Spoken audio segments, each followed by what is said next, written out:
अभयं तितिक्षतां पादं नाचिकेतपुंसकेमहि यस्येतु ईजानानाम् अक्षरं ब्रह्म यत्परम् अभयं तितिक्षतां पारम् नाचिकेतपुंसकेमहि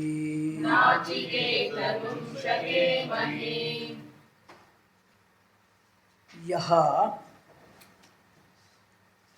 ಯಾವುದು ಈಜಾನಾನಾಂ ಸೇತುಃ ಲಿಂಕ್ ಸೇತು ಅಂದರೆ ದಟ್ ಲಿಂಕ್ಸ್ ಕೊಂಡಿ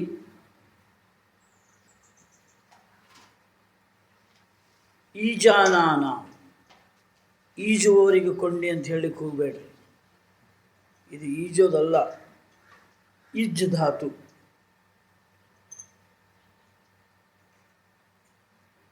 ಯಜ್ಞವನ್ನು ಮಾಡುವವರಿಗೆ, ಯಜ್ಞ ಕರ್ಮದಲ್ಲಿ ತೊಡಗುವವರಿಗೆ ಇದು ಒಂದು ಸೇತು ಇದ್ದಂತೆ. ಉಪನಿಷತ್ತಿನ ಈ ಪ್ರಥಮ ಭಾಗದಲ್ಲಿ ಕೆಲವೊಂದು ಮಾಹಿತಿಗಳನ್ನು ಕೊಡ್ತಾ ಇದ್ದಾರೆ. ಋತಂ ಪಿಬಂತೌ ಸುಕೃತಸ್ಯ ಲೋಕೆ ಅಂಥೇಳಿ ಅಲ್ಲಿ ಜೀವಾತ್ಮನ ಕೆಲವು ಮತ್ತು ಪರಮಾತ್ಮನ ಎರಡನ್ನು ವಿಂಗಡ ಮಾಡಿ ತೋರಿಸುವಂತಹ ಮಾರ್ಗದರ್ಶನ. ಇಲ್ಲಿ ಯಜ್ಞಯಾಗ ಹೋಮಾದಿಗಳಿಗೆ ಇದು ಒಂದು ಕೊಂಡಿ ಇದ್ದಂತೆ. ಈ ಕೊಂಡಿ ಇದು ನಮ್ಮನ್ನು ಸೇರಿಸ್ತದೆ. ಎಲ್ಲಿ ಸೇರಿಸ್ತದೆ ಅಂತಂದರೆ ಬ್ರಹ್ಮ, ಪರಂ ಬ್ರಹ್ಮ. ಪರಂ ಬ್ರಹ್ಮ ಕರ್ಮದಿಂದ ಬ್ರಹ್ಮ ಪ್ರಾಪ್ತಿ ಇಲ್ಲ ಅಂತ ಹೇಳಿದವರು ನಾವೇ. ಈಗ ಈ ಕರ್ಮವು ಬ್ರಹ್ಮನನ್ನು ಸೇರಿಸುತ್ತದೆ ಅಂತ ಹೇಳೋದು ಉಪನಿಷತ್ತೆ. ಆದರೆ ಇಲ್ಲಿ ನಾವು ಸ್ಟೆಪ್ 1 ಸ್ಟೆಪ್ 2 ಅಂತ ಅರ್ಥ ಮಾಡ್ಕೋಬೇಕು. ನಿನ್ನೆ ಹೇಗೆ ಆತ್ಮನಿಷ್ಠಾ ಪೂರ್ವಕಾಲ ಅಂತ ನಾವು ನಿರ್ಧಾರ ಮಾಡಿದ್ವಿ, ಹಾಗೆ ಇಲ್ಲಿ ಕೂಡ ಬ್ರಹ್ಮನನ್ನು ಸೇರಿಸಲಿಕ್ಕೆ ಇದು ಕೊಂಡಿ ಅಂದ್ವೇ ವಿನಃ ಇದು ಒಂದು ಹಂತವಾಗಿ ಇದು ಕೊಂಡಿ ಅಷ್ಟೇ. ಆ ಹಂತ ದಾಟಿದ ನಂತರ ಅದು ಕಳಚಿ ಹೋಗ್ತದೆ, ಅದು ಬಂಧನವನ್ನು ಮಾಡೋದಿಲ್ಲ. ಹೇಗೆ ಈ ರಾಕೆಟ್ಸ್ಗಳನ್ನು ಬಿಡ್ತಾರೆ,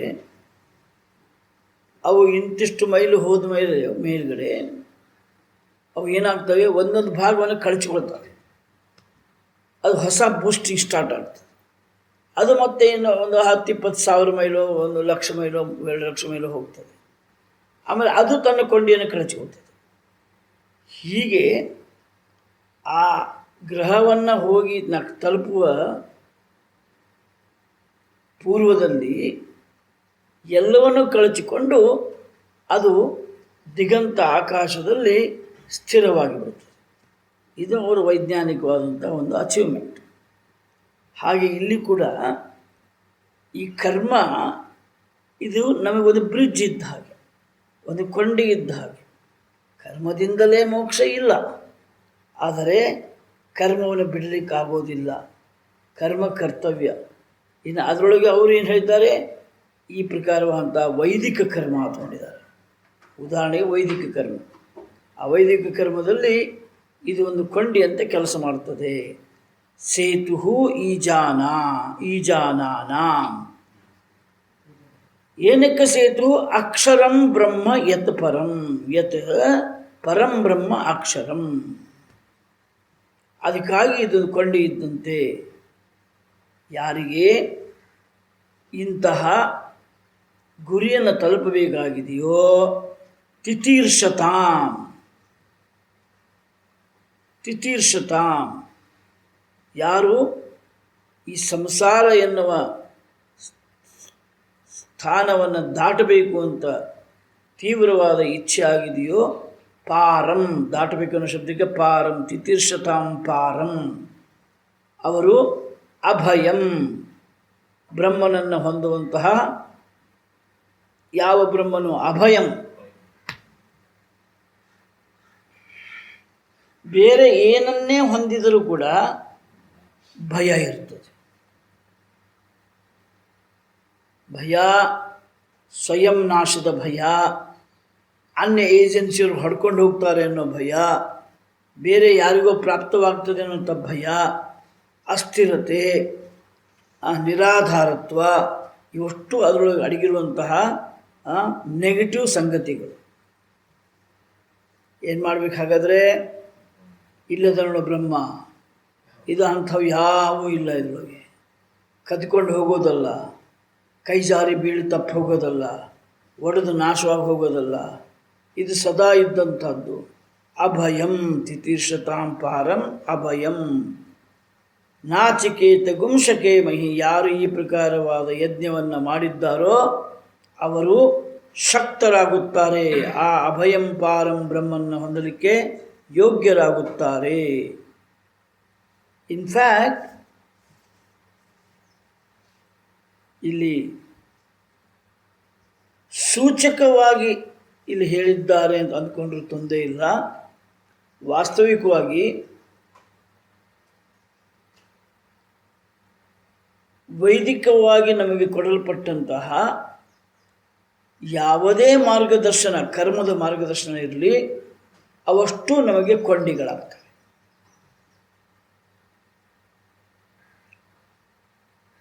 ಇನ್ಕ್ಲೂಡಿಂಗ್ ಇವನ್ ಉಪಾಸನ, ಆಂಜನೇಯ ಉಪಾಸನ, ಗಣಪತಿ ಉಪಾಸನ, ದತ್ತಾತ್ರೇಯ ಉಪಾಸನ, ಅದು ಬೇಡ. ಸಿಂಪಲ್ ಆರಾಧನಾ, ಪೂಜಾ, ಒಂದು ಪೂಜೆ.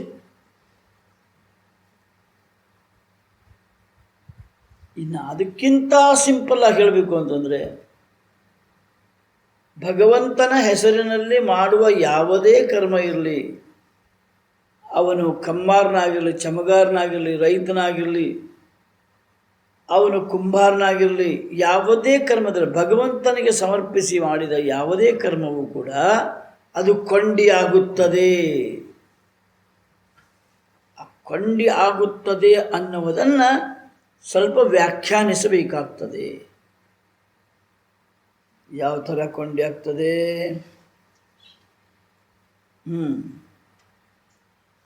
ಈಶ್ವರನಿಗೆ ಸಮರ್ಪಿಸಿ ಮಾಡಿಕೊಂಡಿದ್ದರಿಂದಾಗಿ ಅಂತಃಕರಣ ಶುದ್ಧ ಹೇಗಾಗ್ತದೆ?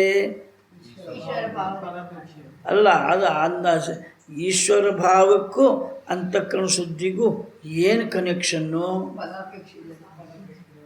ಫಲಾಪೇಕ್ಷೆ ಇಲ್ಲ. ಫಲಾಪೇಕ್ಷೆ ಇಲ್ಲದೇ ಇರೋದಕ್ಕೂ ಚಿತ್ತಶುದ್ಧಿಗೂ ಏನು ಸಂಬಂಧ?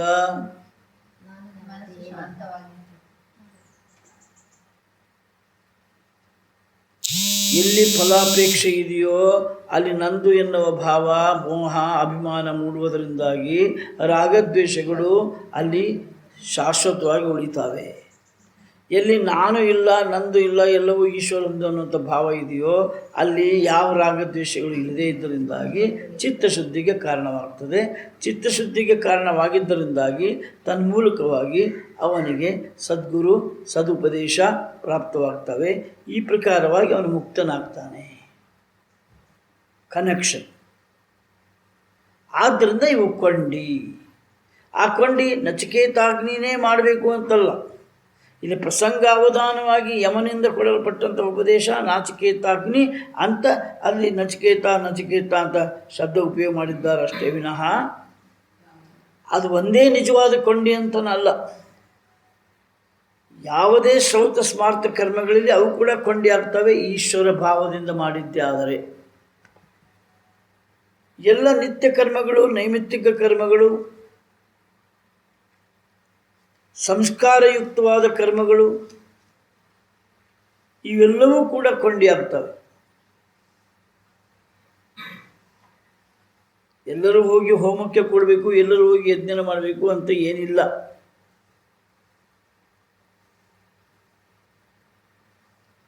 ಹೀಗೆ ಹೇಳಿದರೆ ನಾವೆಲ್ಲ ಡಿಸ್ಇಂಟಿಗ್ರೇಟ್ ಆಗ್ತೀವಿ ಅಂತ ತಿಳ್ಕೊಂಡು ಅವರು ಒಂದು ಸ್ಥಾನ ಮಾಡಿದ್ರು, ಅದಕ್ಕೆ ದೇವಸ್ಥಾನ ಅಂತ ಕರೆದ್ರು.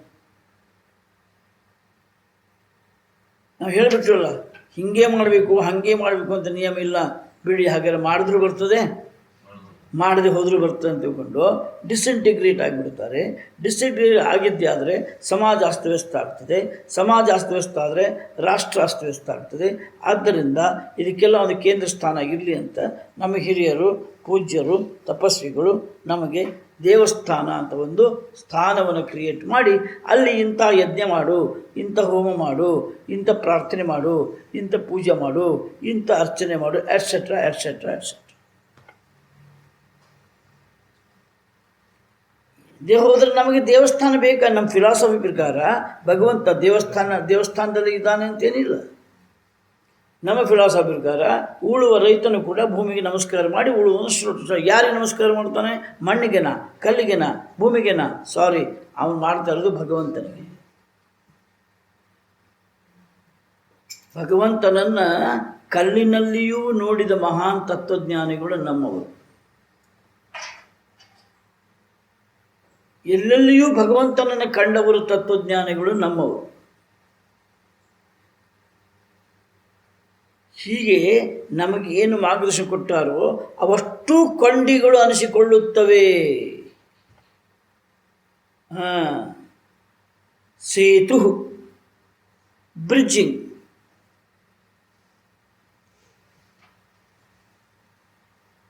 ಗೊತ್ತಾಗಲಿಲ್ಲ?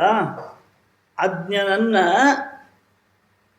ಸುಜ್ಞನನ್ನಾಗಿ ಮಾಡುವ, ಅವಿಚಾರವಂತನನ್ನು ವಿಚಾರವಂತನನ್ನಾಗಿ ಮಾಡಿ ಗುರಿಯನ್ನು ಸೇರಿಸುವ ಮಾರ್ಗದರ್ಶನ, ಅದು ಸೇತು. ಈಜಾನಾನಾಂ ಸೇತು. ಯಜ್ಞಯಾಗಾದಿಗಳನ್ನು ಮಾಡುವವರಿಗೆ ಇದು ಸೇತು. ಆದರೆ ಅವರ ಗುರಿ ಏನಾಗಿರಬೇಕು? ಸೇತು ನಿಜ. ಗುರಿನೇ ಗೊತ್ತಿಲ್ಲ ಅಂದ್ರೆ ಅವ ಹೆಂಗೆ ಸೇತು ಮಾಡ್ಕೊತಾನವ? ಟ್ರೈನ್ ಇದೆ ನಿಜ, ಟ್ರೈನ್ ಖಾಲಿನೂ ಇದೆ ನಿಜ. ಎಲ್ಲಿಗೆ ಹೋಗಬೇಕು ಅದು ಗೊತ್ತಿಲ್ಲದೇ ಹೋಗಿ ಕೂತ್ಕೊಂಡ್ರೆ ಮುಂದಿನ ಸ್ಟೇಷನ್ಗೆ ಏನು ಮಾಡ್ತಾನೆ? ಟಿ ಇಳಿಸ್ಬಿಡ್ತಾನೆ. ಯಾಕೆ ಇಳಿಸ್ತಾನೆ? ಟಿಕೆಟ್ ಇಲ್ಲ ಅಂತಲ್ಲ, ಟಿಕೆಟ್ ಇಲ್ಲ ಅನ್ನೋ ಒಂದು ದೊಡ್ಡ ಅಪರಾಧ. ಅದಕ್ಕೆ ಮುಂಚೆ ಇವನಿಗೆ ಎಲ್ಲಿ ಹೋಗ್ಬೇಕು ಅನ್ನೋದೇ ಗೊತ್ತಿಲ್ಲ ಅವನಿಗೆ. ನಾವೆಲ್ಲರೂ ಹಾಗೆ ಹೋಗಿ ಕೂತ್ಬಿಡ್ತೀವಿ. ಯಾವುದೊಂದು ಮಠನೋ, ಯಾವುದೊಂದು ಆಶ್ರಮನೋ, ಯಾವುದೊಂದು ಸ್ವಾಮಿನೋ, ಯಾವುದೊಂದು ಒಟ್ಟು ಹೋಗಿ ಕೂತ್ಬಿಡೋದು. ಯಾಕಂದರೆ ಸಾಕಷ್ಟು ಟೈಮ್ ಇದೆ. How to spend time. ಮೊದಲು ನನಗೆ ಮೈ ಮುರಿದು ರೈತಾಪಿ ಮಾಡೋಂಗಿಲ್ಲ ಯಾರು.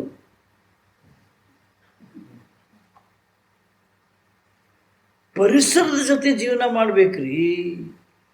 ಅದರೊಳಗಿರುವಂಥ ಉಪನಿಷತ್ ಪಾಠ ಇನ್ನೊಂದು ಎಲ್ಲೂ ಇಲ್ಲ. ಎದ್ದು ಬೆಳಗ್ಗೆ ಕೂತ್ಕೊಂಡು ನೋಡಿ ಎಷ್ಟು ಸುಂದರವಾಗಿ ಈ ಸೂರ್ಯ ಇಡೀ ಜಗತ್ತನ್ನು ಎಷ್ಟು ಚಂದ ಬೆಳಗ್ತಾನೆ. ಅದು ನೋಡೋದೇ ಒಂದು ಆನಂದ. ನೀವು ಹೋಗಿ ಮುಖ ಸಪ್ಪೆ ಮಾಡಿಕೊಂಡು ಸ್ವಾಮಿ ಹೇಳ್ಯಾರಪ್ಪ ಅದೇನೋ ಸೂರ್ಯನ ನೋಡ್ಬೇಕಂತ.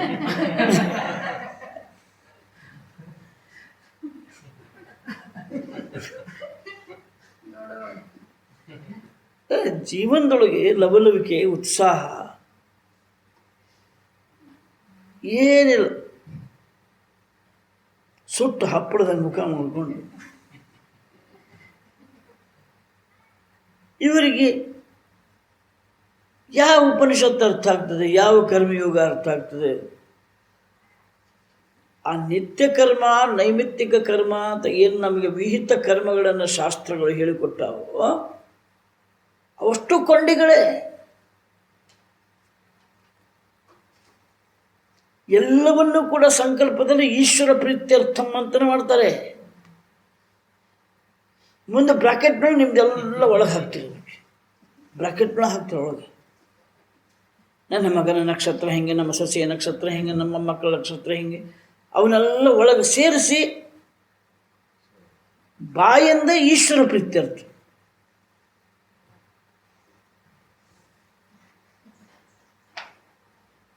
ಅದು ತಕ್ಕಂತೆ ಈ ಅರ್ಚಕರು ಇದ್ದಾರೆ ನೋಡ್ರಿ, ಇವರು ಎಲ್ಲ ಇದ್ದಾರೆ, ಅವ್ರು ಚಪ್ಪಾಳಿರ್ತಾರೆ.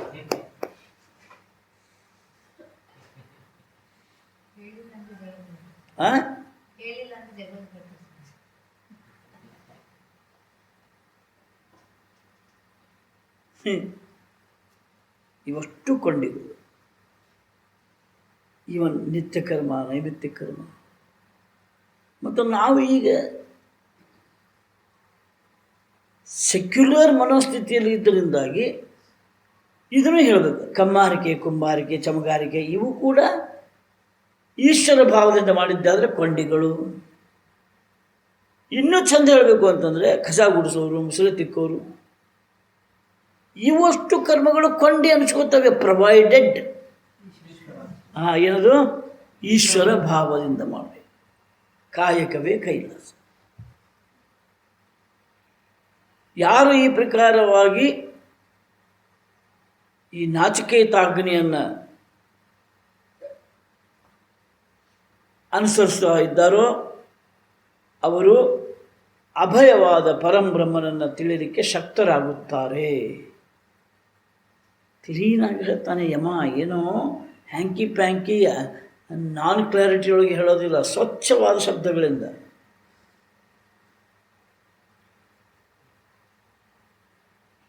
ಅವರವರು ಅವರವರ ಕರ್ಮಗಳಲ್ಲಿ ಅವರವರ ಕರ್ಮ ನಿರ್ಣಯ ಮಾಡೋರು ಯಾರು? ಅವರವರೇ. ನಿನ್ನೆ ಕರ್ಮಯೋಗದಲ್ಲಿ ಹೇಳಿದಂತೆ ಅವರವರು ಅವರವರ ಸಂದರ್ಭ, ಅವರವರ ಸಮಯ, ಅವರವರ ಕ್ಷೇತ್ರಕ್ಕೆ ಅನುಸರಿಸಿಕೊಂಡು ಅವರವರ ಅವಶ್ಯಕತೆಗಳನ್ನು ಲೆಕ್ಕಕ್ಕೆ ತೆಗೆದುಕೊಂಡು ಅವರವರ ಬುದ್ಧಿಶಕ್ತಿಯನ್ನು ಆ ಕ್ಷಣಕ್ಕೆ ಯಾವ ಬುದ್ಧಿಶಕ್ತಿ ಭಗವಂತ ಕೊಟ್ಟಾನೆ ಅದರಲ್ಲಿ ಆ ಬುದ್ಧಿಶಕ್ತಿಯಲ್ಲಿ ಕೊರತೆ ಇದೆ ಅಂತ ಕಂಡು ಬಂದದ್ದಾದರೆ, ಅನ್ಯಥಾ ಇನ್ನು ಇತರ ಹಿರಿಯರು, ಅನುಭವಿಕರು ಅವರ ಮಾತುಗಳನ್ನು ಅವರ ಜೊತೆ ಜಿಜ್ಞಾಸ ಮಾಡಿ ಅಲ್ಟಿಮೇಟ್ಲಿ ಅವರ ಕರ್ಮವನ್ನು ಕೊನೆಗೆ ಯಾರು ನಿರ್ಣಯ ಮಾಡ್ತಾರೆ? ಅವರೇ ನಿರ್ಣಯ ಮಾಡಬೇಕು. ಅರ್ಥಾತ್ ಅದರ ಜವಾಬ್ದಾರಿಯನ್ನು ಹೊತ್ಕೋಬೇಕು ಅವರು. ಬೇಸಿಕ್ಕಾಗಿ ಭಾರತ ದೇಶದ ಜನ ಎಲ್ಲ ಬೇಜವಾಬ್ದಾರಿ. ಜವಾಬ್ದಾರಿ ಹೊತ್ಕೊಳ್ಳೋಕೆ ಯಾರೂ ತಯಾರಿಲ್ಲ. ಕೆಲಸ ಮಾಡಲಿಕ್ಕೆ ಮುಂದೆ ಬರೋಂಗಿಲ್ಲ ಮುಗ್ಗಲು ಜನ. ಏನೋ ಕೆಲವು ಮಂದಿ ಏನು ಮುಂದೆ ಬರ್ತಾರೆ, ಜವಾಬ್ದಾರಿ ಹೊತ್ಕೊಳ್ಳೋಕೆ ತಯಾರಿಲ್ಲ. ಅವ್ರ ಮೇಲೆ ಹಾಕ್ಕೊಳ್ಳೋದು, ಇವ್ರ ಮೇಲೆ ಹಾಕ್ಕೊಳ್ಳೋದು, ಏನು ಬೇಕಾದಿರಲಿ. ಏನೋ ಒಂದು ಚಿಕ್ಕದೊಂದು ಹೂದಾನೆ, ಕುಂಡಾಲಿ ತೊಗೊಂಬ ಅಂತ ಮಗು ಹೇಳ್ತೀಯ. ಆ ಮಗು ಬರಬೇಕಾದ್ರೆ ಸ್ವಲ್ಪ ಮಣ್ಣು ಗಿಣ್ಣು ಕೆಡ್ಕೊಂಬರ್ತದೆ. ಆಮೇಲೆ ನೀ ಕೇಳ್ತೀಯ, ಇದೆಲ್ಲ ಮಣ್ಣು ಯಾರು ಕೆಡಗಾರಪ್ಪ? ನಾ ಅಲ್ರಿ ಭಗಿನಿ, ಅವ ನೋಡ್ರಿ, ನಿಮ್ಮ ಹುಡುಗರು ಚಟ ಇದೆ, ಅವ ನೋಡ್ರಿ, ತಮ್ಮದು ಹೇಳಂಗೇ ಇಲ್ಲ, ಅವ ಹಂಗೆ ಮಾಡ್ತಾನ್ರಿ. ಹೌದಲ್ಲ? ಅವ ಹಂಗೆ ಮಾಡ್ತಾನ್ರಿ. ಅಲ್ಲಿಂದ ಇವೇನು ನಿನ್ನಿನ್ನು ಹುಟ್ಟಿ ಹೊತ್ತು ಕಣ್ ತೆಗೆದವು. ನಾವಂತೂ ಬೇಜವಾಬ್ದಾರೊಳಗೆ ಬೆಂದು ಹೋಗ್ಬಿಟ್ಟಿವಿ, ಹಂಗೆ ಎಸ್ಟಾಬ್ಲಿಷ್ ಆಗಿ ಹೋಗ್ಬಿಟ್ಟಿವಿ. ಒಂದು ಕೆಲಸ ಮಾಡ, ನಿನಗೆ ನಿಜವಾಗಿಯೂ ಬೇಜವಾಬ್ದಾರಿನೇ ಆಗಿಬೇಕಾಗಿದ್ರೆ ಈಶ್ವರ ಮೇಲೆ ಭಾರ ಹಾಕ, ಅದರ ಮಾಡಿ ಹೋಗ್ಬೇಕು. ಕರ್ತ ನೀ ಆಗಬೇಡ. ಕರ್ತ ನೀ ಆಗದೆ ಹೋದರೆ ಭೋಕ್ತಾನು ನೀನಾಗೋದಿಲ್ಲ.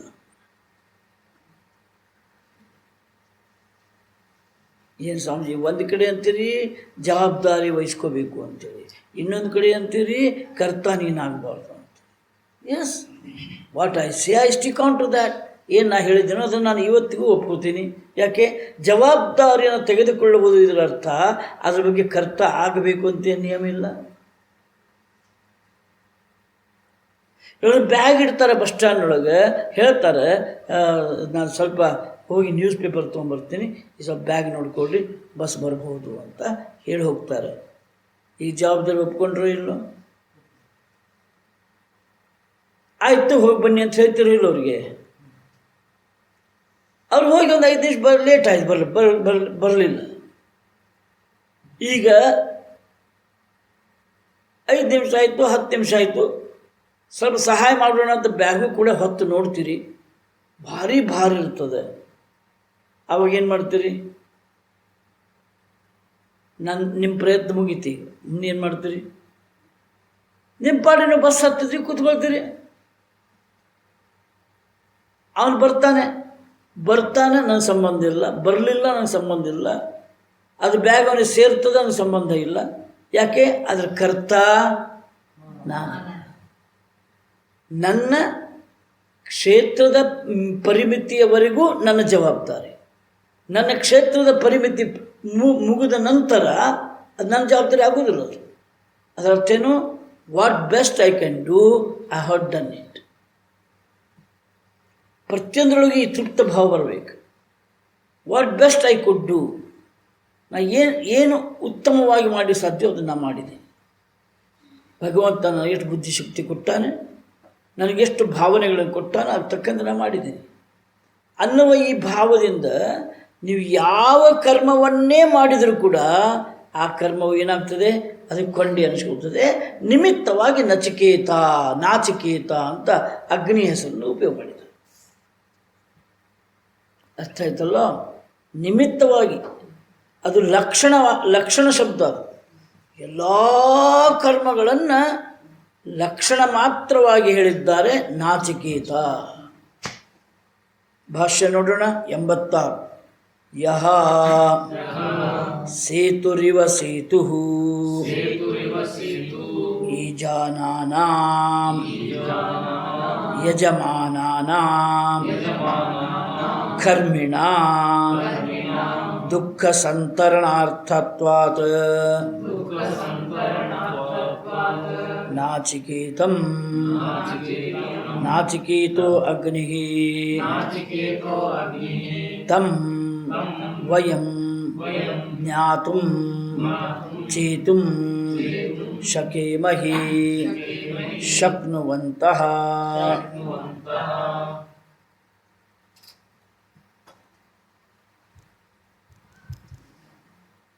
ಅದು ಯಾರು ಒಬ್ಬರು ಕರ್ಮಿ ಅನಿಸಿಕೊಂಡಿದ್ದಾರೋ, ಕರ್ಮಗಳಿಗೆ ಯಜಮಾನ ಯಾರು ಅವನಿಗೆ ಕರ್ಮಿ ಅಂತ ಹೇಳ್ತಾರೆ. ಬರ್ಕೊಡ್ರಿ. ಕರ್ಮಗಳಿಗೆ ಯಜಮಾನ ಯಾರು ಅವನು ಕರ್ಮಿ. ಕರ್ಮಗಳಿಗೆ ಯಜಮಾನ ಯಾರು ಅನ್ನೋದು ಹೇಗೆ ನಿರ್ಧಾರ ಮಾಡಬೇಕು? ಈ ಕರ್ಮದ ಜವಾಬ್ದಾರಿ ನಾನು ಹೊತ್ಕೊಂಡಿದ್ದೀನಿ, ಆದ್ದರಿಂದ ಈ ಕರ್ಮಕ್ಕೆ ನಾನು ಅಧಿಕಾರಿ, ಅವನು ಯಜಮಾನ, ಅವನಿಗೆ ಕರ್ಮಿ ಅಂತ ಕರೀತಾರೆ. ಈ ಕೆಲಸದ ಜವಾಬ್ದಾರಿ ನಾನು ಹೊತ್ಕೊಂಡಿದ್ದೀನಿ ಅಂತ ಯಾವನ ಫೀಲ್ ಮಾಡ್ತಾನೆ, ಅಭಿಮಾನ ಪಡ್ತಾನೆ, ಅವನು ಯಜಮಾನ. ಅಂಥವನಿಗೆ ಈಜಾನಾನಾಂ ಯಜಮಾನಾನಾಂ ಕರ್ಮಿಣ.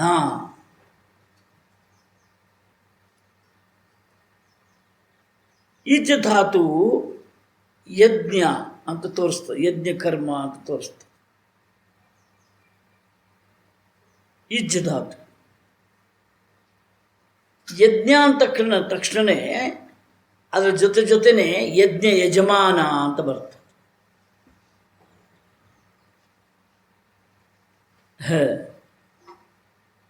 ಯಜ್ಞದ ಯಜಮಾನ ಅಂತ ಬಂದ ತಕ್ಷಣ ಅವನ ಕರ್ಮಿ ಆಗಿಬಿಡ್ತಾನೆ. ಎಷ್ಟು ಸಿಂಪಲ್ ಸೈನ್ಸ್ ಇದೆ, ಎಷ್ಟು ಮಜಾ ಇದೆ ನೋಡಿ. ಅಲ್ಲಿ ನೀವು ಸಂಕಲ್ಪ ಮಾಡುವಾಗ ನೀನು ಮಾಡು ಯಾರೇ ಸಂಕಲ್ಪ ಮಾಡಿ, ಆ ಮಾಡೋರು ಯಾರೇ ಇರ್ಬೋದು, ಆದರೆ ಆ ಸಂಕಲ್ಪದಲ್ಲಿ ಯಾರ ಹೆಸರು ತಗೋತೀರೋ ಅವರ ಅಡ್ರೆಸ್ಸು, ಅವರ ವಿಳಾಸ, ಅವರ ಫೋನ್ ನಂಬರು ರಿಜಿಸ್ಟರ್ ಆಗ್ತದೆ. ಅರ್ಚಕನ ಹೆಸರು ರಿಜಿಸ್ಟರ್ ಆಗೋದಿಲ್ಲ, ಪುರೋಹಿತನ ಹೆಸರು ರಿಜಿಸ್ಟರ್ ಆಗೋದಿಲ್ಲ. ಯಾರ ಹೆಸರು ರಿಜಿಸ್ಟರ್ ಆಗ್ತದೆ? ಅವ ಅಮೇರಿಕದಾಗಿರ್ತಾನೆ, ಆದರೂ ಫಲ ಡೈರೆಕ್ಟಾಗಿ ಅವನಿಗೆ ಹೋಗ್ತದೆ. ಎಷ್ಟು ಮಜಾ ಅದಲ್ಲ, ಡೈರೆಕ್ಟಾಗಿ ಅವನಿಗೆ ಹೋಗ್ತದೆ. ನೀವು ನೆಟ್ನೊಳಗೆ ದಯಾನಂದ ಅಂತ ಟೈಪ್ ಮಾಡಿರಿ, ದಯಾನಂದ ಟೈಪ್ ಮಾಡಿಕೊಳ್ಳಿ, ಆ ನೆಟ್ಟಿನೊಳಗೆ ಕೋಟಿ ಕೋಟಿ ಮಾಹಿತಿಗಳಿರ್ತವೆ, ಸಹಸ್ರಾರು ಕೋಟಿ ಮಾಹಿತಿಗಳಿರ್ತವೆ. ಹೌದು, ಅದರೊಳಗೆ ದಯಾನಂದ ಅನ್ನೋದನ್ನು ಹುಡ್ಕೊಂಡು ಹೋಗ್ತದೆ. ಆಮೇಲೆ ನಾಕಾರ ದಯಾನಂದ ತೋರಿಸ್ತದೆ. ಅವಾಗ ನೀವು ಮತ್ತೆ ಟೈಪ್ ಮಾಡಬೇಕು, ಏನು ದಯಾನಂದ ಸರಸ್ವತಿ ಅಂತ ಟೈಪ್.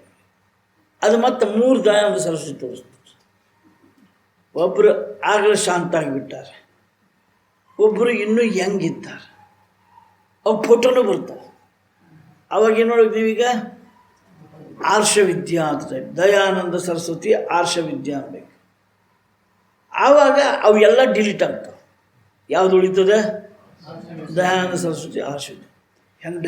ಹಂಗೆ ಈ ಸಂಕಲ್ಪ ಅಂದರೆ ಹಂಗಿರ್ತದೆ, ಅದು ಹುಡ್ಕೊಂಡು ಹೋಗ್ತದೆ. ಅದು ಆ ಫಲ ಅದೇ ವ್ಯಕ್ತಿ. ಅದಕ್ಕೆ ಆ ಸಂಕಲ್ಪ ಕರೆಕ್ಟಾಗಿ ಮಾಡಬೇಕು, ನಿಮ್ಮ ವಿಳಾಸ ಕರೆಕ್ಟಾಗಿ ಕೊಡಬೇಕು, ಪರ್ಫೆಕ್ಟಾಗಿ ಕೊಡಬೇಕು. ಆ ಸ್ವಾಮೀಜಿ ಮುಂದೆ ಸಲ ಹಾಗೆ ಮಾಡ್ತೀವಿ, ಅವನು ಯಜಮಾನ.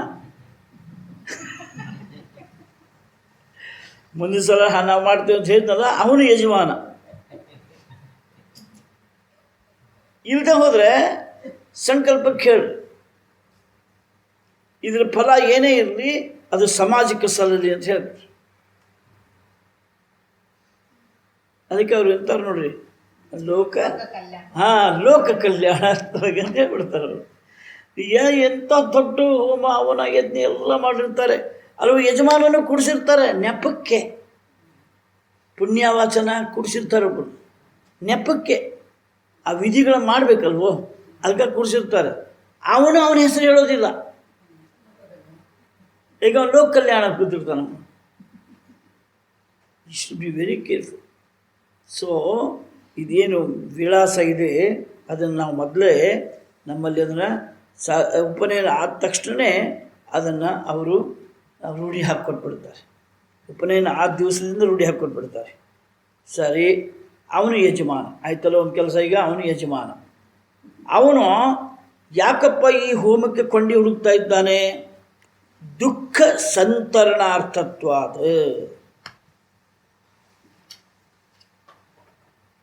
ಈ ಕೊಂಡಿ ಏನು ಮಾಡ್ತದೆ? ಅವನನ್ನು ದುಃಖವನ್ನು ದಾಟಿಸಲು ಅವಕಾಶ ಮಾಡಿಕೊಡುತ್ತದೆ. ದುಃಖ, ಎಡುರು ತೊಡರುಗಳು, ಕಷ್ಟಗಳು, ಸಂಕಷ್ಟಗಳು, ಆಘಾತಗಳು, ಅಪಘಾತಗಳು, ನೋವುಗಳು, ಹಿಂಸೆಗಳು, ನಿರಾಶೆಗಳು ಎಷ್ಟು ಬೇಕು, ಇವುಗಳನ್ನು ದಾಟಲಿಕ್ಕೆ ಈ ಕೊಂಡಿಗಳು ಅವಕಾಶ ಮಾಡಿಕೊಡ್ತವೆ. ದುಃಖ ಸಂತರಣಾರ್ಥತ್ವಾದ. ಆದ ಕಾರಣ ಅವನು ಏನು ಮಾಡ್ತಾನೆ? ನಾಚಿಕೇತಂ ನಾಚಿಕೇತೋಗ್ನಿ. ಅದನ್ನು ಅವನು ಅನುಸರಿಸಲಿಕ್ಕೂ ಅಧಿಕಾರಿ ಆಗ್ತಾನೆ, ಅದನ್ನು ಮಾಡಲಿಕ್ಕೂ ಅಧಿಕಾರಿ ಆಗ್ತಾನೆ. ಚೇತುಂ ಶಕೇಮಹಿ ಶಕ್ನುವಂತಹ. ಇದೆಲ್ಲದೂ ಕೂಡ ಅವನೇನಾಗ್ತಾನೆ? ಅವನು ಅಧಿಕಾರಿ ಆಗುತ್ತಾನೆ. ಭಾಷ್ಯ ಕಿಂಚ ಯತ್ ಚ ಅಭಯಂ ಭಯಶೂನ್ಯಂ ಸಂಸಾರಸ್ಯ ಪಹರಂ ತಿತೀರ್ಷತಾಂ ತರ್ತುಂ ಇಚ್ಛತಾಂ ಬ್ರಹ್ಮವಿದಾಂ ಯತ್ಪರಮಾಶ್ರಯಂ ಅಕ್ಷರಂ ಆತ್ಮಾಖ್ಯಂ ಬ್ರಹ್ಮ ತಚ್ಚ ಜ್ಞಾತುಂ ಶಕೇಮಹಿ. ಕಿಂಚ ಇಷ್ಟೇ ಅಲ್ಲ, ಬರೀ ದುಃಖವನ್ನು ದಾಟ್ತಾನೆ. ಅದಕ್ಕಾಗಿ ಈ ಯಜ್ಞಯಾಗ ಹೋಮ ಈ ಕರ್ಮಗಳನ್ನು ಈ ಕರ್ತವ್ಯಗಳನ್ನು ಮಾಡಬೇಕು ಅಂತ ಅಷ್ಟೇ ಅಲ್ಲ, ಮತ್ತೇನು ಅಂದರೆ ಅಭಯವನ್ನು ಕೊಡ್ತಾವೆ. ಅಂದರೆ ಭಯದಿಂದ ರಕ್ಷಣೆಯನ್ನು ಕೊಡ್ತಾವೆ. ಅಭಯಂ ಅಂದರೆ ಭಯದಿಂದ ರಕ್ಷಣೆ. ಅಭಯಂ ಪ್ರತಿಷ್ಠಾಂ ವಿಂದತಿ. ತೈತ್ರಿಯ ಅಭಯಂ ಪ್ರತಿಷ್ಠಾಂ ವಿಂದತಿ. ಅಭಯಂ ಏನು? ಭಯಶೂನ್ಯಂ. ಅದಕ್ಕಾಗಿಯೇ ಆ ಭಯರಹಿತನಾಗಬೇಕು ಎಂದೇ ಅವನು ಸಂಸಾರಸ್ಯ ಪಾರಂ ತಿತೀರ್ಷತ. ಇನ್ನು ಇಂಗ್ಲೀಷ್ನ ಭಾಳ ಚಂದ ನಾವು ಹೇಳ್ತೀವಿ ಇದಕ್ಕೆ ಏನಂದರೆ becoming free from sense of incompleteness.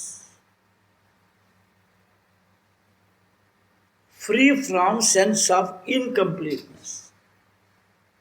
ಅತೃಪ್ತ ಭಾವದಿಂದ ನಿವೃತ್ತವಾಗುವುದೇ ಅಭಯಂ. ಬರ್ಕೊಳ್ಳಿ, ಅತೃಪ್ತ ಭಾವದಿಂದ ನಿವೃತ್ತವಾಗುವುದೇ ಅಭಯಂ. ಈ ಅತೃಪ್ತ ಭಾವ ಇರುವವರೆಗೂ ಭಯ ಇರುತ್ತೆ. ಇಂಥ ವಿಷಯಗಳು ಬಂದಾಗ ನಮ್ಮ ಅಂತಃಕರಣದ ಒಳಗೆ ನಾವು ಇಣಿಕಿ ನೋಡಬೇಕು, ಇದು ಎಷ್ಟು ಸತ್ಯ.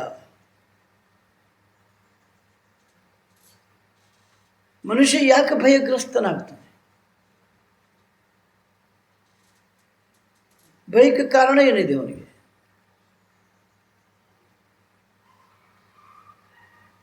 ತೃಪ್ತ ಭಾವ ಇಲ್ಲ. ಹೇಳ್ತಾರೆ ಭಯಗಳಲ್ಲಿ ಅತಿ ದೊಡ್ಡ ಭಯ ಹೇಳ್ರಿ ಮರಣದ ಭಯ. ಮರಣ ಅಂದ್ರೆ ಏನು? ಈಗ ನಾನು 100 ವರ್ಷ ಬದುಕಿದರೂ ಅತೃಪ್ತ ಕಾಲಮಾನ, ಆಯುಷ್ಯ ಎಷ್ಟು ಬದುಕಿದರೂ ಅತೃಪ್ತನೇ. ಹೌದಾ?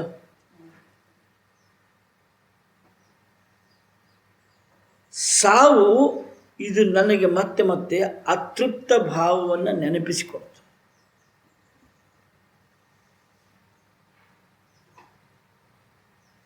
ಈ ಅತೃಪ್ತ ಭಾವವನ್ನು ನಾನು ದಾಟಬೇಕು. ಅಭಯ.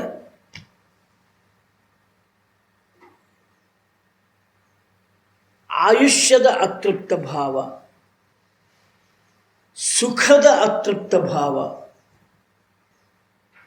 ಅನಂತತೆಯ ಅತೃಪ್ತ ಭಾವ. ಐ ರಿಪೀಟ್, ಆಯುಷ್ಯದ ಅತೃಪ್ತ ಭಾವ, ಸುಖದಲ್ಲಿಯ ಅತೃಪ್ತ ಭಾವ, ಅನಂತತೆಯ ಅತೃಪ್ತ ಭಾವ. ಇವು ಮೂರು ಜನ್ಮತಃ ನಮಗೆ ಸಿದ್ಧವಾದ ರೋಗಗಳು.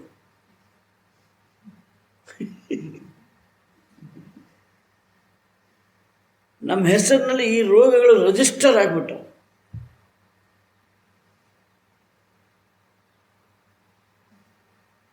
ಈವನ್ ಡಾಕ್ಟರ್ಸ್ ಕಡೆಯಿಂದ ಮೆಡಿಸಿನ್ ತಗೊಂಡ್ರು ಕೂಡ ಅದರೊಳಗೆ ಕೂಡ ತೃಪ್ತಿ ಇಲ್ಲ, ಅತೃಪ್ತ ಭಾವ. ಆಯುಷ್ಯದ ಅತೃಪ್ತ ಭಾವ ನಮ್ಮನ್ನು ಪ್ರವೃತ್ತ ಮಾಡುತ್ತದೆ.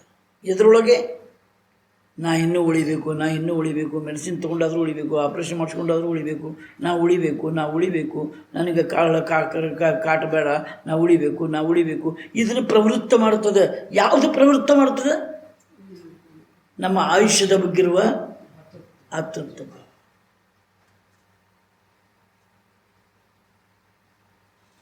ಆಯಿತು, ಅದು ಏನೇನು ಪ್ರವೃತ್ತ ಮಾಡ್ತದೋ ಅಷ್ಟನ್ನೂ ನಾವು ಮಾಡಿ ಸಾಧಿಸಿದ್ದೇ ಆದರೆ ಆವಾಗ ನಾವು ಆಯುಷ್ಯದ ರೀತಿಯಲ್ಲಿ ತೃಪ್ತರಾಗಲು ಸಾಧ್ಯವೇ? ಅದಕ್ಕೆ ಹೇಳ್ತೀನಿ, ಈ ರೋಗ ಇದು ಹೋಗೋದೇ ಇಲ್ಲ. ಅಲ್ಲಿಗೆ ಮುಗಿಲ್ಲ ಸಮಸ್ಯೆ, ಅಲ್ಲೆಲ್ಲ ಹೇಳ್ತೀನಿ ಮುಂದೆ.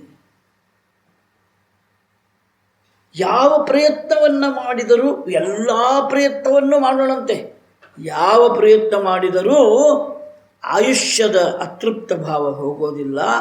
ಹಾಗೂ ಹೋಗೋದಿಲ್ಲ, ಅದನ್ನು ಪ್ರಯತ್ನ ಮಾಡದೇ ಇರಲಿಕ್ಕೂ ಇದು ರೋಗ.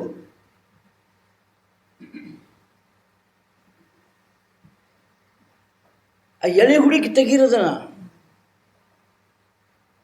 ನೀವು ಆ ಎಳೆ ಹುಡುಕಿ ತೆಗಿಲಿಲ್ಲ ಅಂತಂದರೆ ವೇದಾಂತ ವ್ಯರ್ಥ. ವೈ ವೇದಾಂತ ಇವೆಲ್ಲ ಕೇಳಲಿಕ್ಕೆ ಸಿಕ್ಕಿಲ್ವೋ? ಸಾಕಷ್ಟು ಸಿಕ್ಕಾವು ಕೇಳಲಿಕ್ಕೆ ನಾವು. ಆಯುಷ್ಯದಲ್ಲಿಯ ಅತೃಪ್ತ ಭಾವ ಇಟ್ ಇಸ್ ಹಾಂಟಿಂಗ್ ಮೀ. ಅದು ನನ್ನ ಬೇಟೆ ಆಡ್ತಾ ಇದೆ. ಅದು ಯಾವಾಗ ನನಗೆ ಬೇಟೆ ಮಾಡಿ ಜ್ಞಾಪಕ ಮಾಡಿಕೊಡ್ತದೋ, ಅದು ನನಗೆ ಭಯ ಉಂಟಾಗ್ತದೋ, ಆವಾಗ ಅದು ನನಗೆ ದೂಡ್ತದೆ.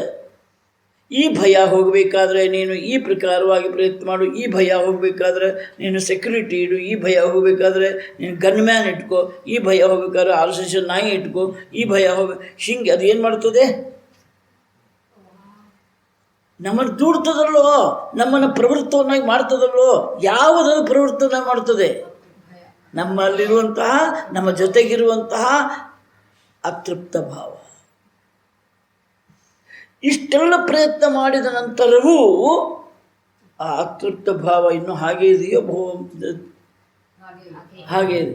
ಅಂದಮೇಲೆ ನಾವು ಯಾಕೆ ಇಷ್ಟೆಲ್ಲ ಪ್ರಯತ್ನ ಮಾಡಬೇಕಾಗಾದ್ರೆ? ಅಂತನೂ ಸಾಧ್ಯವಿಲ್ಲ.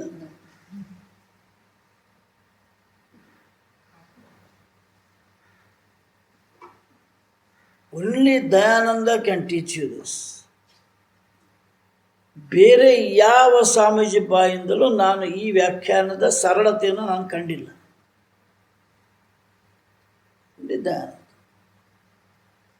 ಅದ್ರ ಮುಂದೆ ಸತ್ ಚಿತ್ತ ಆನಂದ ಅಂತ ತೊಗೊಂಡೋಗ್ತಾರೆ. ಎರಡನೇದು ಬರೋಣ. ಈಗ ನಾವು ಅಭ್ಯಾಸ ಮಾಡಿ ಗೊತ್ತೀವಿ, ಅಭಯಂ ಅಂದ್ರೆ ಏನು? ಹೌದಲ್ಲ? ಶ್ಲೋಕದೊಳಗೆ ಐತೆ, ನಾವು ಇನ್ನೂ ಶ್ಲೋಕ ಬಿಟ್ಟು ಎಲ್ಲೂ ಹೋಗಿಲ್ಲ. ಅಭಯಂ ಅಂದ್ರೆ ಏನು? ಮೊದಲು ಭಯ ಅಂದ್ರೆ ಏನು? ಅತೃಪ್ತ ಭಾವ. ಎರಡನೇದಿಗೆ ಬರೋಣ. ಸುಖದಲ್ಲಿಯ ಅತೃಪ್ತ ಭಾವ. ಆದ್ದರಿಂದ ಎಲ್ಲಿ ಅದು ನಮ್ಮ ಕೈ ಬಿಟ್ಟು ಹೋಗ್ತದೋ ಅನ್ನೋ ಭಯ.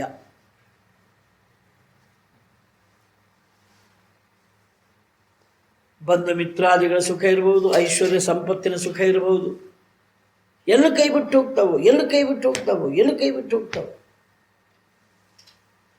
ಭಯ. ಆ ಭಯ ಏನು ಮಾಡ್ತದೆ? ನಮ್ಮನ್ನು ಪ್ರವೃತ್ತ ಮಾಡ್ತದೆ. ಹೇಳ್ರಿ, ಯಾವುದ್ರೊಳಗೆ ಪ್ರವೃತ್ತ ಮಾಡ್ತದೆ? ಬೇರೆ ಬೇರೆ ಸುಖಗಳು, ಬೇರೆ ಸುಖಗಳು. ಆಯ್ತು, ಬೇರೆ ಇಷ್ಟೆಲ್ಲ ಸುಖಗಳನ್ನು ನೀನು ಸಂಗ್ರಹ ಮಾಡಿದಲ್ವೋ, ಈಗ ಸುಖದಲ್ಲಿ ಅತೃಪ್ತ ಭಾವ ಹೋಯ್ತಾ? ಅದನ್ನ ಪ್ರಯತ್ನ ಯಾಕೆ ಮಾಡ್ತೀಯ? ಮಾಡದೆ ಸುಮ್ಮನೆ ಇದ್ಬಿಡು. ಸುಮ್ಮನೆ ಇರಲಿಕ್ಕೂ ಆಗೋದಿಲ್ಲ. ಇದು ಎರಡನೇದು. ಇನ್ನು ಅನಂತತೆಯ ಭಯ.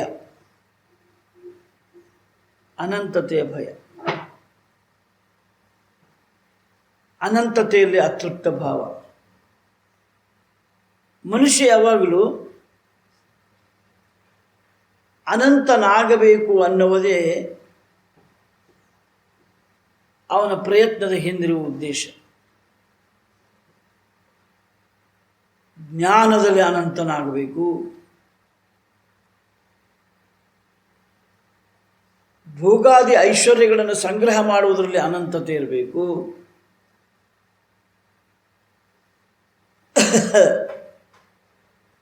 ಒಂದೊಂದು ಅನಂತತೆಯನ್ನು ಪ್ರಾಪ್ತಿ ಮಾಡಿಕೊಂಡಾಗ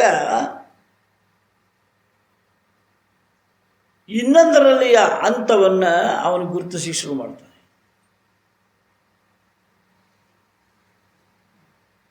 ಹೀಗಾಗಿ ಹೊಸ ಅನಂತತೆಗೆ ಪ್ರಯತ್ನ ಮಾಡ್ತಾನೆ. ನೋಡಿ, ಅಂತ ಕೊನೆ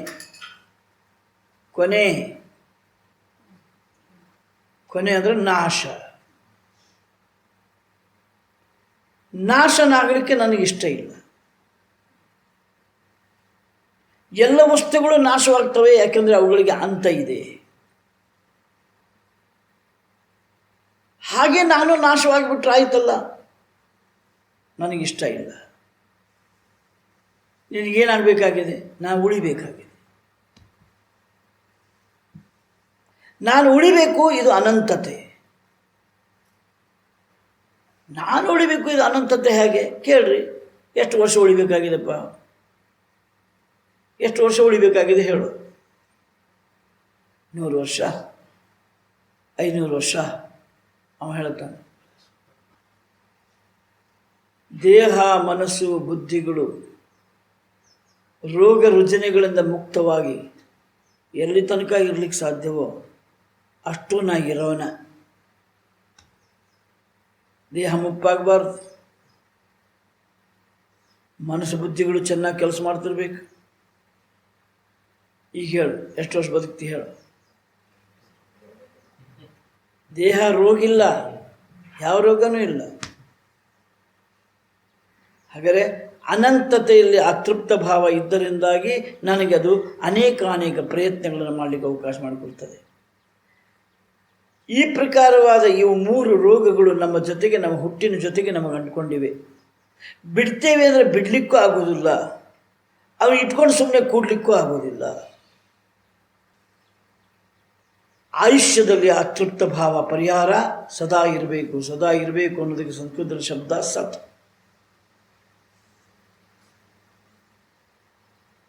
ಅನಂತವಾಗಿರಬೇಕು ಅನ್ನುವ ಶಬ್ದ ಜ್ಞಾನ.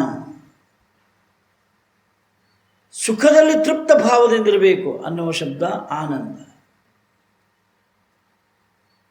ಎಲ್ಲಿವರೆಗೂ ಸಚ್ಚಿದಾನಂದ ನಿನಗೆ ಪ್ರಾಪ್ತಿ ಆಗೋದಿಲ್ವೋ ಅಲ್ಲಿವರೆಗೂ ನಿನಗೆ ಭಯ ಇದ್ದೇ ಇರುತ್ತೆ. ಉದರಂ ಅಂತರಂ ಕುರುತೆ ಅತತಸ್ಯ ಭವಂ ಭವತಿ. ನಾವೇನು ಅಂದ್ಕೊಂಡಿವಿ? ಈ ಒಂದು ತೃಪ್ತ ಭಾವ, ಈ ಅನಂತತೆ ಹೊರಗೆಲ್ಲೋ ಇದೆ ಅಂತ ತಿಳ್ಕೊಂಡಿವಿ. ಅಂತರಂ ಕುರುತೆ, ಅಂತರಂ ಅಂದರೆ ಇದು ನಾನು ಬಿಟ್ಕೊಟ್ಟಿದ್ದು ಬೇರೆ ಇದೆ, ಇದು ಅಂತರಂ.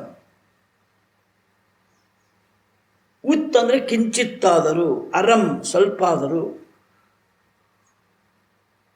ಒಟ್ಟು ಹೇಳಬೇಕು ಅಂದ್ರೆ ತಾತ್ಪರ್ಯವಾಗಿ ಸಚ್ಚಿದಾನಂದ ಎಷ್ಟು ಹುಡುಕಿದರೂ ಸಿಗ್ತಾ ಇಲ್ಲ, ಹೇಗೂ ಸಿಗೋದಿಲ್ಲ, ಹುಡುಕೋದನ್ನು ಬಿಡಲಿಕ್ಕೂ ನನ್ನ ಕಡೆಯಿಂದ ಆಗೋದಿಲ್ಲ. This is the biggest problem. ಏನು ಪ್ರಾಬ್ಲಮ್? ಹಣಕಾಸಿನ ಸಮಸ್ಯೆ? ಏನು ಪ್ರಾಬ್ಲಮ್ಮು? ಯಾವ ಪ್ರಾಬ್ಲಮ್ಮೇ ಅಲ್ಲ. ಈ ಪ್ರಾಬ್ಲಮ್ಮು ಜನ್ಮಾಂತರದ ಬೆನ್ನು ಬಿದ್ದಿದೆ. ಇದ್ರ ಕಡೆಗೆ ಯಾರಿಗೂ ಲಕ್ಷ್ಯ ಇಲ್ಲ. ಇವುಗಳಿಂದ ಬಿಡುಗಡೆಯನ್ನು ಹೊಂದಬೇಕು ಅಂತ ತಿತೀರ್ಷತಾಂ, ಅಲ್ಲಿ ಬಂತು ನೋಡ್ರಿ ಈಗ, ಅದು ಅಭಯಂ ತಿತೀರ್ಷತಾಂ. ಯಾರು ಈ ಪ್ರಕಾರವಾದ ಭಯವನ್ನು ದಾಟಿ ಅಭಯವನ್ನು ಹೊಂದಬೇಕು ಅನ್ನುವಂತಹ ಪ್ರಯತ್ನದಲ್ಲಿ ತೊಡಗಿದ್ದಾರೋ ಅವರು ಪಾರಂ. ಅವರು ಏನು ಮಾಡಬೇಕಾಗಿದೆ? ಅವರು ಈ ಕೊಂಡಿಯನ್ನು ಮೊದಲು ಅನುಸರಿಸಬೇಕಾಗ್ತದೆ. ಸಂಸಾರಸ್ಯ ಪಾರಂ ತಿತೀರ್ಷತಾಂ ತರ್ತುಂ ಇಚ್ಛತಾಂ. ತಿತೀರ್ಷತಾಂ ಅಂದ್ರೇನು? ತಿತೀರ್ಷತಾಂ ಅಡ್ಲಿ ಬರೆದ್ಬಿಟ್ಟಾರ ನೋಡ್ರಿ ಅರ್ಥ. ತರ್ತುಂ ಇಚ್ಛತಾಂ ಏನಪ್ಪ? ತರ್ತುಂ ಧಾತು ತರ್, ತುಮನ್ ಪ್ರತ್ಯಯ, ತರ್ ತುಮನ್ ಪ್ರತ್ಯಯ, ತರ್ತುಂ. ನಿನ್ನೆ ಹೇಳಿಕೊಟ್ಟೆ ನೋಡಿ, ತುಮನ್ ಪ್ರತ್ಯಯ ತರ್ತುಂ. ಯಾರು ದಾಟಬೇಕೆಂದು ಇಚ್ಛಿಸಿದ್ದಾರೋ ಅವರು ಈ ನಾಚಿಕೇತಾಗ್ನಿ ಅನ್ನುವ ಕೊಂಡಿಯನ್ನು ಸ್ವೀಕಾರ ಮಾಡಬೇಕು. ಬ್ರಹ್ಮವಿದಾಂ ಯತ್ ಪರಮಾಶ್ರಯಂ ಅಕ್ಷರಂ ಆತ್ಮಾಖ್ಯಂ ಬ್ರಹ್ಮ ತಚ್ಚ ಜ್ಞಾತುಂ ಶಕೇಮಹಿ. ಯಾವ ಬ್ರಹ್ಮನೋ ಈ ಜಗತ್ತೆಲ್ಲದಕ್ಕೂ ಆಶ್ರಯವಾಗಿದೆಯೋ,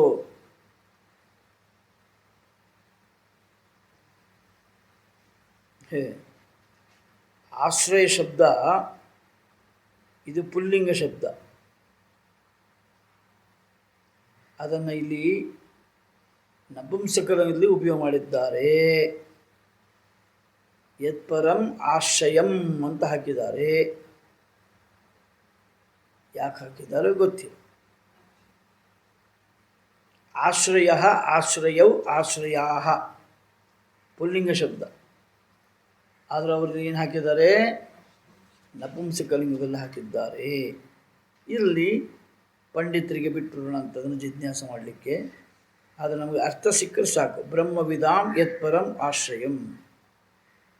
ಯಾವ ಆ ಒಂದು ಸ್ಥಿತಿ ಅದು ಬ್ರಹ್ಮಜ್ಞಾನಿಗಳಿಗೆ ಆಶ್ರಯವಾಗಿದೆಯೋ ಅದು ಆತ್ಮಾಖ್ಯಂ ಬ್ರಹ್ಮ, ಆ ಬ್ರಹ್ಮನೇ ತಾನು ಎನ್ನುವ ಜ್ಞಾನದಲ್ಲಿ ಅದು ಪರ್ಯವಸಾನವಾಗುತ್ತದೋ ಅದನ್ನು ತಿಳಿದುಕೊಳ್ಳಬೇಕು ಅನ್ನುವವರಿಗೆ ನಾಚಿಕೇತಾಗ್ನಿ ಇದೊಂದು ಕೊಂಡಿ ಇದ್ದಂತೆ.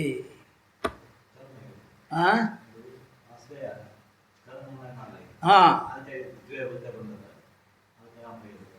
ಹೌದಾ? ಇಲ್ಲ,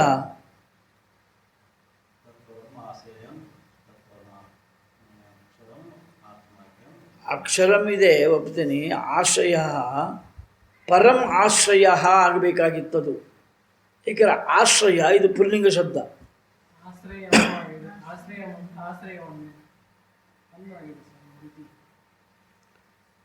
ಆಶ್ರಯ ಶಬ್ದ ಇಲ್ಲ, ನಪುಂಸಕಲಿಂಗ ಉಪಯೋಗ ಮಾಡಿದ್ದಾರೆ.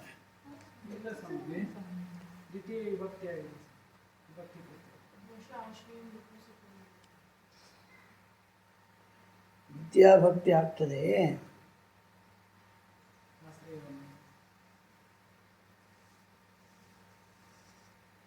ಇಲ್ಲಿ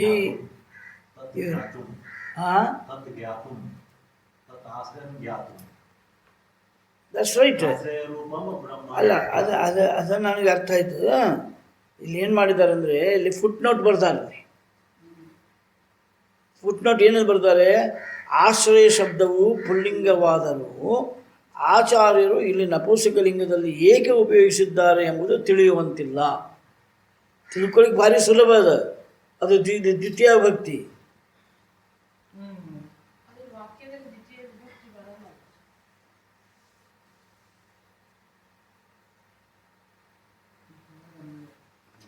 ಬ್ರಹ್ಮವಿದಾಂ ಯತ್ಪರಂ ಆಶ್ರಯಂ ಅಕ್ಷರಂ ಯದ್ ಅಕ್ಷರಂ ಪರಮಾಶ್ರಯಂ ಆತ್ಮಾಖ್ಯಂ ಬ್ರಹ್ಮ.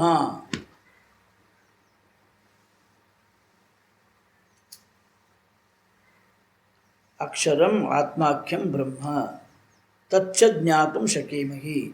ಇಂತಹ ಬ್ರಹ್ಮನನ್ನು ಯಾರು ತಿಳಿಯಬೇಕೆಂದು ಇಚ್ಛಿಸುತ್ತಾರೋ ಅವರಿಗೆ ಈ ನಾಚಿಕೇತಾಗ್ನಿ ಒಂದು ಕೊಂಡಿಯಾಗಿರುತ್ತದೆ. ಪರಾಪರೇ ಬ್ರಹ್ಮಣಿ ಕರ್ಮಿ ಬ್ರಹ್ಮವಿದಾಶ್ರಯೇ ವೇದಿತವ್ಯೇ ಇತಿ ವಾಕ್ಯಾರ್ಥಃ. ಪರ ಅಪರೇ ಬ್ರಹ್ಮಣಿ. ಮತ್ತೊಂದು ಸ್ವಲ್ಪ ಕೆಲಸ ಮಾಡ್ತದೆ ನೋಡ್ರಿ. ಇಲ್ಲಿ ನಮ್ಮಲ್ಲಿ ಎರಡು ಬ್ರಹ್ಮ ಇದ್ದಾರೆ. ಒಬ್ಬ ಪರಬ್ರಹ್ಮ, ಒಂದು ಅಪರಬ್ರಹ್ಮ. ಅಪರಬ್ರಹ್ಮ ಕೆಳಮಟ್ಟದ ಬ್ರಹ್ಮ, ಹಿರಣ್ಯ ಗರ್ಭ ಇತ್ಯರ್ಥ. ಪರಬ್ರಹ್ಮ ಸಚ್ಚಿದಾನಂದ ಬ್ರಹ್ಮ. ಈಗ ಪರ ಅಪರೇ ಬ್ರಹ್ಮಣಿ ಕರ್ಮಿ ಕರ್ಮಿ ಕರ್ಮಿ ಅಂದರೆ ಯಾರು? ಕರ್ತೃ. ಇವನು ಬ್ರಹ್ಮವಿತ್ ಆಶ್ರಯೇ ವೇದಿತವ್ಯೇ ಇತಿ ವಾಕ್ಯಾರ್ಥ.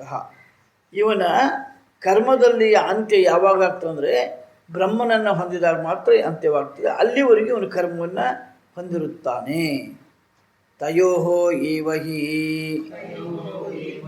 ಉಪನ್ಯಾಸಃ ಕೃತಃ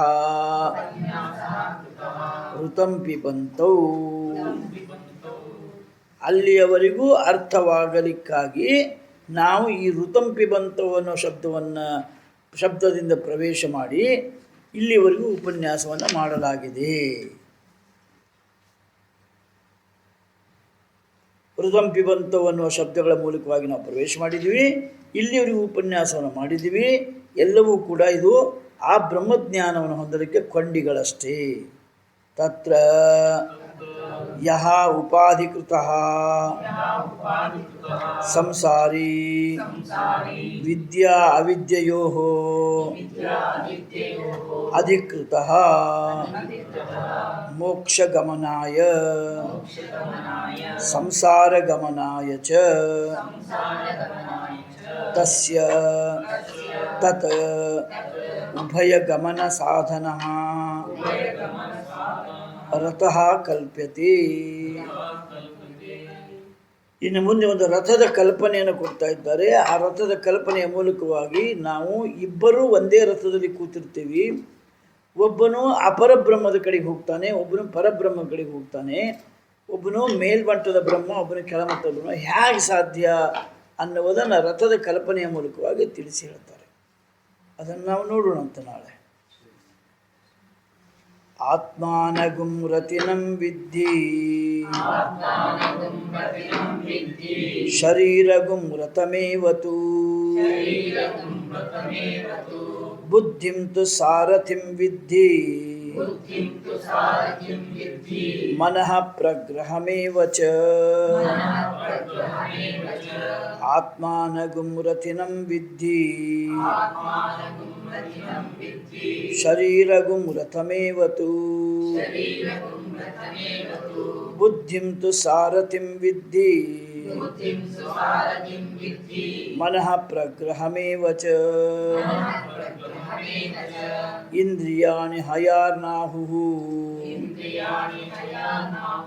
ವಿಷಯಗುಂಸ್ತೇಷು ಗೋಚರಾನ್ ಆತ್ಮೇಂದ್ರಿಯಮನೋಯುಕ್ತಂ ಭುಕ್ತೀತ್ಯಾಹುರ್ಮನೀಷಿಣಃ. ಬಹಳ ಸುಂದರವಾದ ವಿವರಣೆ. ಹೋಗ್ತಾ ಹಾಗೆ